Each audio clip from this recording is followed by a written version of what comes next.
Okay.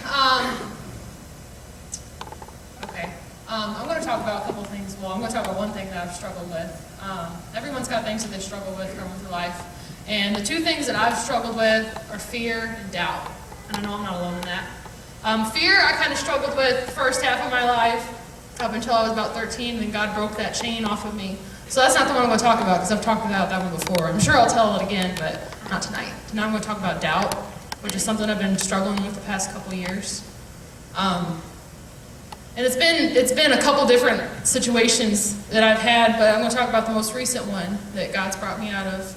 I'm in this program at school, and it's pretty intense, and it consumes most of my time, because it involves a lot of books and a lot of reading, and it takes a long time to absorb all it. And I know that God's got a call in my life to minister to people and tell them about God. And I was feeling this immense guilt for spending all this time on this schoolwork. I'm just like, who am I helping by reading a book? And I felt this guilt. And it was really stressful to have to deal with this, but it was something I worked so hard to get to, because I didn't just want to throw it away, and I had been carrying this guilt with me.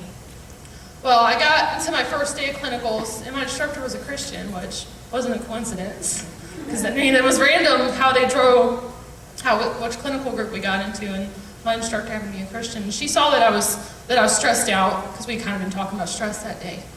And she's like, you need to put some boundaries. You need to start saying no to things, because I do all this stuff and I get stressed out. And she's like, you need to set some boundaries. And I agreed with her, and then I left, and I was driving to work from there. And I was thinking about what she said, and I said, God, I know that's what I need to do. I said, but I feel guilty. I feel guilty setting boundaries to do this schoolwork, to be a nurse, when I feel like I should be doing something else. Why should I set boundaries to put time towards this when I don't think this is what you want me to do? And then immediately God popped this song into my mind. And the song was a song that God had given me a month prior. And the first line of the song was, you are the author of my life. You hold the pen, I am the ink. And God brought that into my mind. And he said, I am the author of your life. You are where you are because I put you there. Why are you questioning where I have you? And you just erased that doubt of what I was dealing with. So, I mean, you're probably thinking, well, what does that have to do with me? Well, what that has to do with you is that was my story. But God's got a story for each and every one of you. Maybe you're in a position where you're questioning where you're at, or you don't know where your life is heading.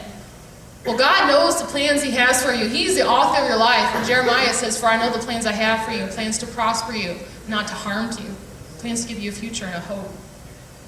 So God's got a plan for each and every one of your life. Whether you're on that plan or not, whether God is the author of your life or not, he is. All you have to say is yes to the life he has planned for you.